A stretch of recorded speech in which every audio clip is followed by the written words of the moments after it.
How's everybody doing?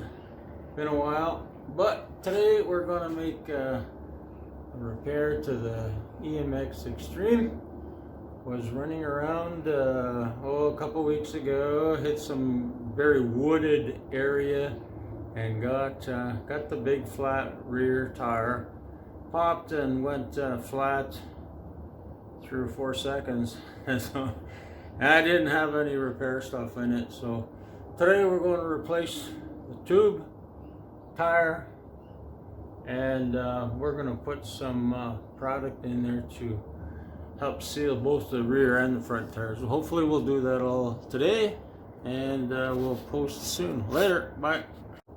So before we get started, I think the easiest way we're going to change out that rear tire is to we got to take the bike bag off. The easiest way to do this would be to turn the bike upside down. For sure, disconnect the battery. That's important. And and we'll look at turning things upside down. Put a towel under the seat so you don't mess it up. And we'll figure it all out as we go. Hopefully, we'll learn a few things about changing a rear tire here together. Later, bye. Okay, so first things first here on the EMX bike, the easy way to cut the power supply is pull that fuse right there. That's the one. Pull it out, comes right out of here. You can see the socket there.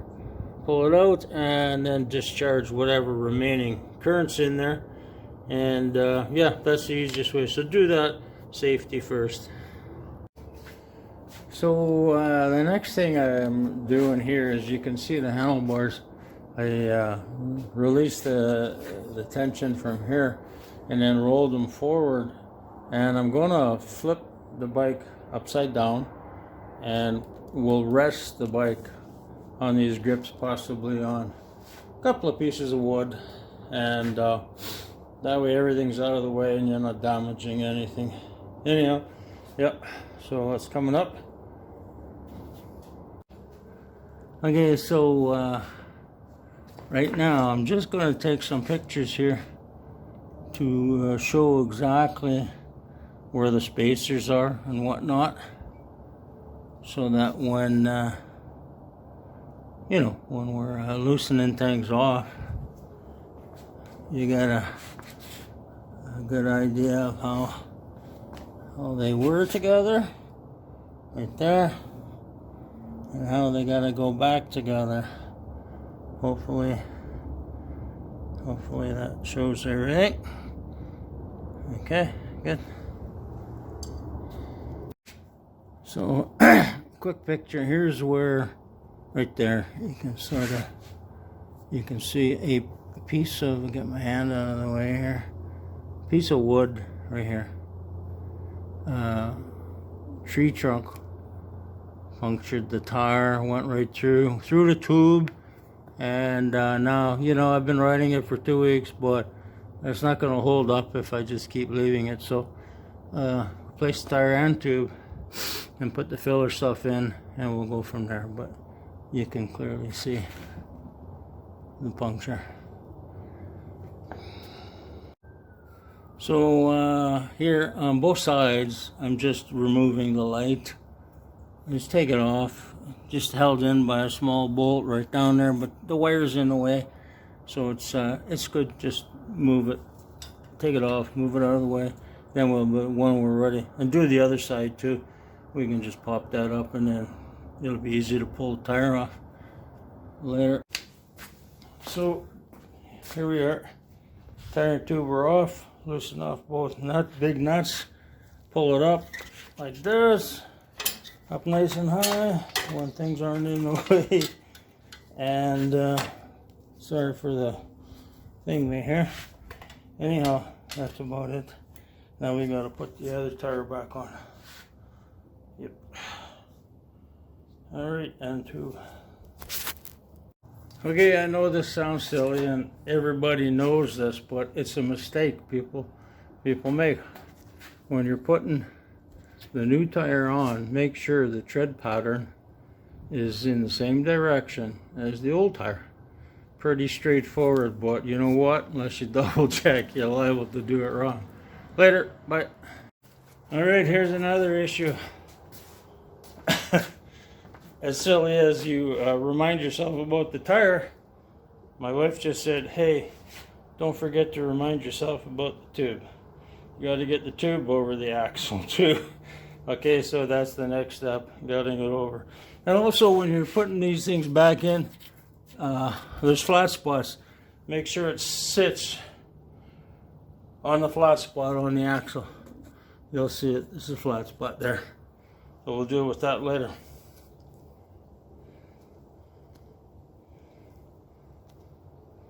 Anyhow, it is a bit of a scramble to get things back to where they're supposed to go.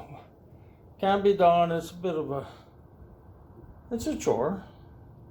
It's not, if you're not mechanically inclined, I don't know if I would try it, or somewhat inclined, let's say, because it is a bit of work, and it's almost easier. It is easier with two people too. So take them 5 and then we'll get back. All right, so here's another small issue. To get the axle back into the proper slots, I'm fighting with the disc on the bolt here that holds the stand on. So I'm gonna have to take that bolt out. Anyhow, there's always lots of little issues, tough at times. So anyhow, just a quick note here. Wanted to tell anybody that's going to attempt this. I had to loosen one of the nuts on the floor, the stand, and also another thing that I noted too was, you know, to get the axle off of its slots, I had to use a hammer and hit the axle nut a couple of times on both sides. And also, honestly, to put it back in to the slot, you know, it didn't want to go in easily. Like, basically, get it all lined up, get the washers in the right spot, but you still had to, I had to take a screwdriver and a hammer, and in the middle of the axle where you're not messing with the threads, just tap it 2, 3, 4 times on each side to get it reseated in its, you know, on the flats where it's supposed to be. So just a little footnote. It's not as easy as you think it's going to be later. But so we're all done. We're not going to put the fill in today. The reason being I want to let the tire seat itself better before we do that. And the reason being because when they ship them, they fold them in half, and then it really creases the wire, you know, bead where it sets itself. So let it set for a while. Then we'll put the gunk in, and anyhow, here's a picture. This is the tube, the old tube, right there. You can see, kind of, there it is. You can see the that it's about a 2.5 inch tree branch that went through. Wow. So this tube is toast. I think the tire's toast too, because it's only going to break down the road. So later, bye. All right, here we are. Bike is done. Quick reminder, don't forget the plastic end caps, and also some tie wraps where you cut previously, and also your brake lights. Don't forget to put them back on too. Anyhow, it's all done. New rear tire. There should be. Hopefully won't go flat for a while. Anyhow, that's it for now. Y'all have a good riding day. Cheers. Bye. So one last thing when you're changing the tire to watch for. See the tail lights? Yeah. When you take them off, because they're in the way, so you take them off, but when you go to put them back on, if you tighten them up too much, it crushes the bracket that holds them in place. So just a point, be careful of it. Don't over tighten them. Use a little blue Loctite and just set them in place, and yeah, don't tighten them too much. Anyhow, good luck with your repairs. Later. Bye.